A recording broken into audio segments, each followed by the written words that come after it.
Tersebutlah kisah satu cerita Nabi Sulaiman yang bijaksana. Tersebutlah kisah satu cerita Nabi Sulaiman yang bijaksana. Tersebutlah kisah satu cerita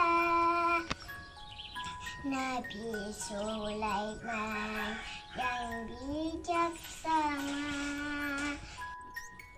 Tersebutlah kisah satu cerita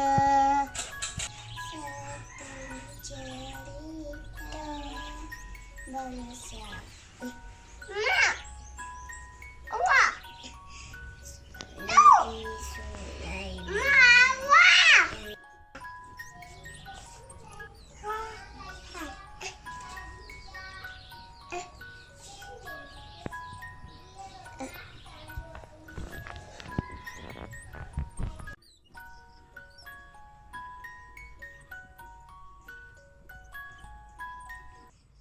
Tersebutlah kisah satu cerita Nabi Sulaiman yang bijaksana memerintah kerajaan adil saksama bersama haiwan boleh berbicara. Kisah Nabi Sulaiman dengan Ratu Balqis.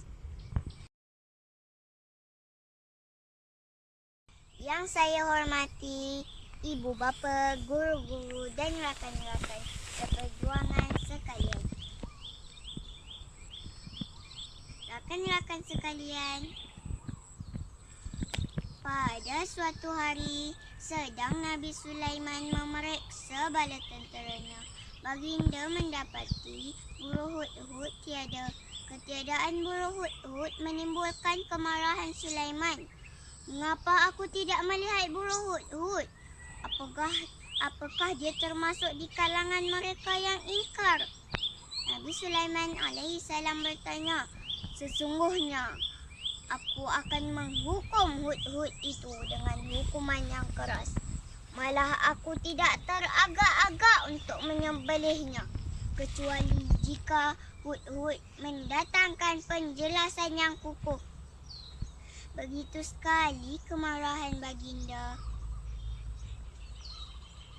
Tidak lama kemudian, hut-hut datang hinggap di depan Sulaiman sambil menundukkan kepala ketakutan.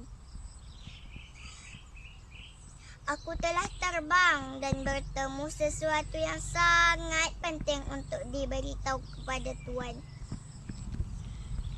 Aku telah menemukan sebuah kerajaan yang sangat besar dan mewah di negeri Sabah yang diperintah oleh seorang ratu. Ratu itu duduk di atas sebuah tahta yang megah bertaburkan permata yang berkilauan. Mereka tidak menyembah dan sujud kepada Allah, tetapi kepada matahari. Mereka telah disesatkan oleh syaitan laknatullah dari jalan yang lurus dan benar. Begitulah penjelasan burung hut-hut. Berkata Sulaiman kepada hut-hut, baiklah, kali ini aku ampuni kesalahanmu kerana berita yang engkau bawakan ini adalah penting untuk diperhatikan. Bawalah suratku ini ke Sabah dan lemparkan ke dalam istana ratu yang engkau maksudkan itu. Kemudian kembalilah secepat-cepatnya. Sambil kita menantikan perkembangan selanjutnya, bagaimana jawapan Ratu Sabah atas suratku ini?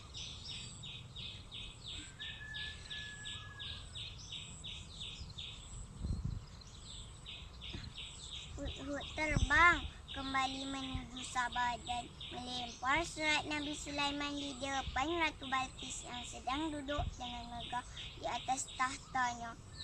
Ia terkejut melihat surat itu jatuh dari udara tepat di depan wajahnya.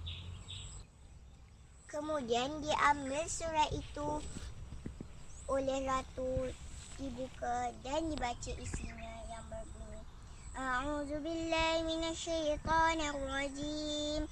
Bismillahirrahmanirrahim. Innahu min Sulaiman wa innahu bismillahirrahmanirrahim. Alla ta'lu alayya wa'tuni muslimin. Sadaqallahul azim. An-Naml ayat 30 hingga 31. Dengan nama Allah yang Maha Pengasih lagi Maha Penyayang. Surah ini daripadaku Sulaiman. Janganlah kamu bersikap sombong terhadapku dan menganggap dirimu lebih tinggi daripadaku. Datanglah sekalian kepadaku berserah diri. Selepas dibaca surat itu, Ratu Balqis menghantar utusan bersama hadiah kepada Sulaiman. Nabi Sulaiman melayan utusan tersebut dengan baik, tetapi menolak hadiah yang dikirim oleh Ratu Balqis dan menceritakan pengalaman yang dialami di Yaman kepada Ratu Balqis. Ini membuat Ratu Balqis berhajat untuk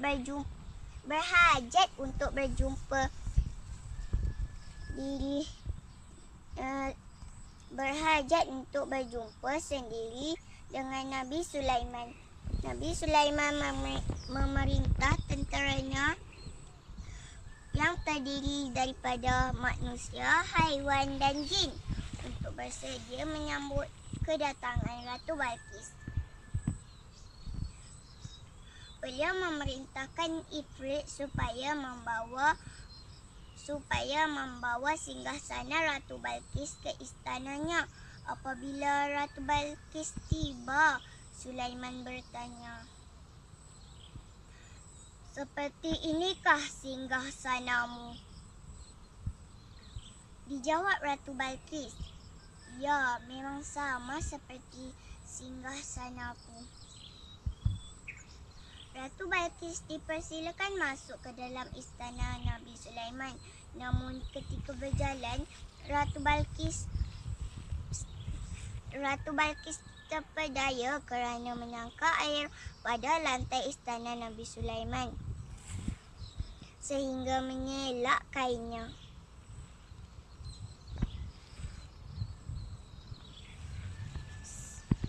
Berkata Sulaiman, "Sesungguhnya ia adalah istana licin yang diperbuat daripada kaca. Berjalanlah engkau seperti biasa saja."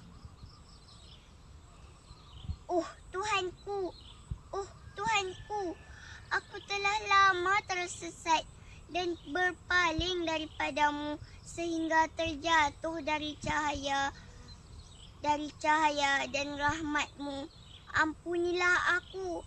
Aku berserah diri kepada Sulaiman, nabimu dengan penuh keikhlasan. Kasihanilah diriku, wahai Tuhan yang Maha Pengasih dan Maha Penyayang. Peristiwa itu menyebabkan Ratu Balqis berasa sangat aib dan menyedari kelemahan sehingga dia memohon ampun atas kesilapannya selama ini. Dan akhirnya dia diperisterikan oleh Nabi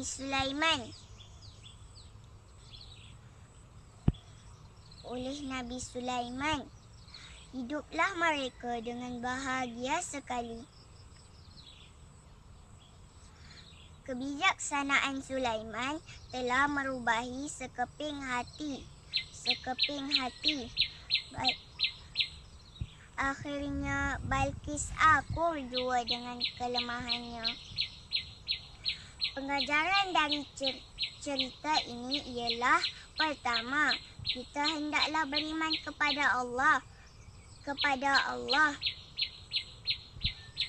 Dengan sebenar-benarnya, kita juga wajib percaya bahawa Allah Maha Berkuasa untuk menjadikan sesuatu perkara. Tiada perkara yang mustahil di dunia. Kedua, kita hendaklah berani untuk berdakwah dan menyampaikan keindahan Islam kepada sesiapa sahaja. Ketiga, janganlah kita bersifat sombong sesama manusia dan makhluk lain.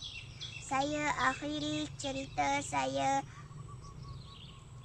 dengan 2 rangkap pantun.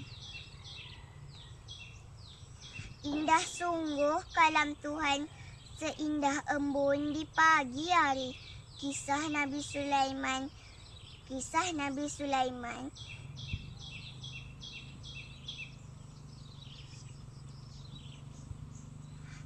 Nabi Sulaiman jadi panduan buat ingatan di sanubari. Nabi Sulaiman gagah perkasa. Puteri Balqis cantik rupawan.